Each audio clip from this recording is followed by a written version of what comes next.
kem krizë institucionale, financiare, gjitha rrafshët, dhe mendoj që ka mund ta bëjë një kontribut të tillë. Deklarimet e tij ishin domethënë të qastit se nuk do të ketë vija të kuqe dhe do të ketë gatishmëri për bashkëpunim. Ishte një deklaratë e cila qëndroi më pak se sa një brymë e mëngjesit, një vesë e mëngjesit, por shkak se sjellja e këtij subjekti qysh të nesërmen ishte domethënë identike me atë që ka qenë ose mund të themi ishte në kontinuitet me paraqarsjen dhe qëndrimet e subjektit vetë. Më pastaj ju do thoni që nuk duhet a mund të shohim një farë inercie këtu në kuptimin që një sjellje e tillë se ishte shumë ngushtë ndryshimi apo do duhet talent të shajën e vet në këtë moment Bedri Hamza. Ka qytetarët kanë intuit politike. E dinë që me këto parametra, me këto numra të cilat janë kuvend, rreziku është i madh që të përsëritet kriza e njëjtë. Për shkak se sjellja ose probabiliteti për ndryshu sjelljen e këta njerëz është i vogël. Dhe në këtë aspekt ju thoni që qytetari do të mendojë që t'i jap më shumë votë. Qytetari e merr fatin e vet në dorën e vet dhe e din ku është, sepse dy janë uji dhe njerëz, populli e gjen rrugën. Dhe qytetarët jam i bindën që do ta gjejnë rrugën nesër për me nxjerrë. Dhe kjo është e vetmja rrugë. Kjo është e vetmja rrugë. Për ta thelluar fitoren me shku domethënë me një qeveri të. A bën kjo që qytetarët janë të detyruar ta bëjnë këtë zgjedhje? Ja kanë imponu këta aktor politik. Domethënë nuk janë të lirë nesër për të votuar. Ja, kjo nuk e thash kështu. A mundet mënyra se si janë sjell aktor politik, domethënë e kanë detyruar qytetarët që me marr fatin e vet në dorë për me nxjerr vendin nga kriza. Dhe të shpeshta këto raste. Vetëm nëse. Nesër votojnë. Epilogu cili do t'jetë. Nesër votojnë shumicë. E kuptoj asun saksia. Nesër votojnë shumicë sepse kanë frikën e pagave buxhetit.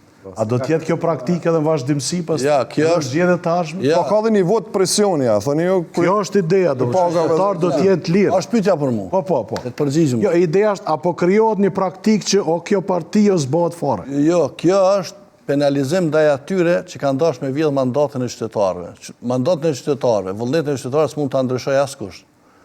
Mund ta deformoj gjatë rrugës, por në substancë, në esencë s'mund ta ndryshojë askush. Dhe qytetari e rikonfirmon më fuqishëm vullnetin e vet për të pasur një qeveri, domethënë, Qysh kanë dashur me vjedh me zotin Kurti. Selam, qysh kanë dashur me vjedh vullnetin e qytetarëve. Sepse me makinacione s'kan arrit me të kalue numrat e makinacione. Am pyete.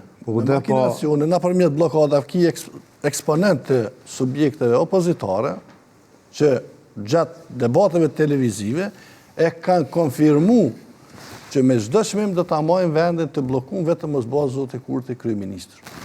Andaj qytetarët e kanë marrë sinjalin që ka pas një tentativë e cila ka funksionuar nga nënshkurtë deri sot për të mos leju, domethënë, që të materializohet fitoria e subjektit më të madh, e cila është kushtetuese, ligjore, legale, si të dani legjitime. Sa do t'jetë arritja e vetëvendosjes, se tha i Unë pres me don përgjigje sinqert, korrekte dhe besoj që do të jetë precize, më pak se 24 orë do të vërtetohet. Lëvizja e vetëvendosjes do ta ketë mundësinë që ta bëjë qeverinë e vetme. Po se si do ta zgjidhë presidentin, e hapim kontribuar. Ajo që mund ta bëjë vetëm mund ta bëjë edhe me mbi 45%. Edhe është rritje e lehtë për mendimin tim.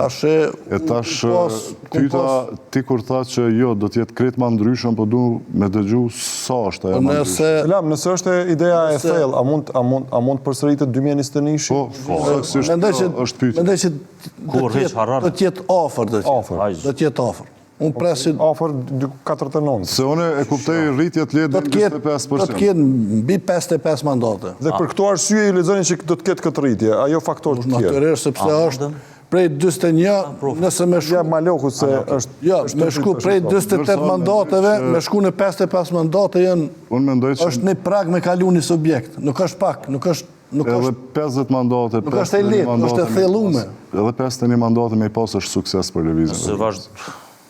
Malo. Kom qeveni, Flerini kërët nëse vazhdan se... Ka pak qarkullojnë në do Habita, anketë. jam të kështu me habi... Pa shpjego habin tonë, se Habia me loj farë logjike.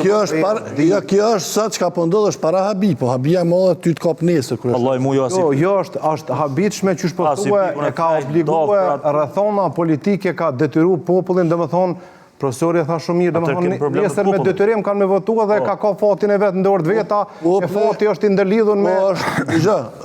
Pashmangshëm është mirë kur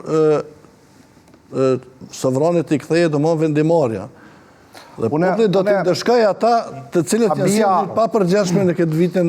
Ja, habia ime zgjati shkort për arsyet, më kujton shumë...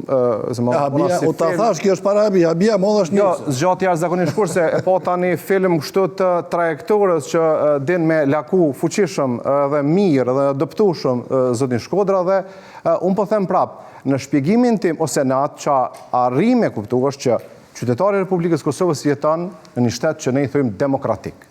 Dhe në demokraci, kërcënimet nuk jo japim rroga punësumve në sektorin publik dhe fati vendoset vetëm qoftë se lidhemi me këtë subjekt politik, kjo është agresion mbi demokracinë, thënë më zbuti.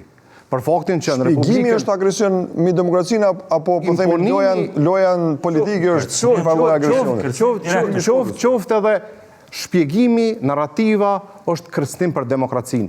Për arsye se qytetari nesër ka me votu mbi bazën e bindjeve veta. Çështja që përmend profesori Ismail ajo është tek Mërgata që në mendimin tem Mërgatën e ka ofendu shumë lëvizjave të vendosje, duke ja orientu edhe duke prezentu si të tynen.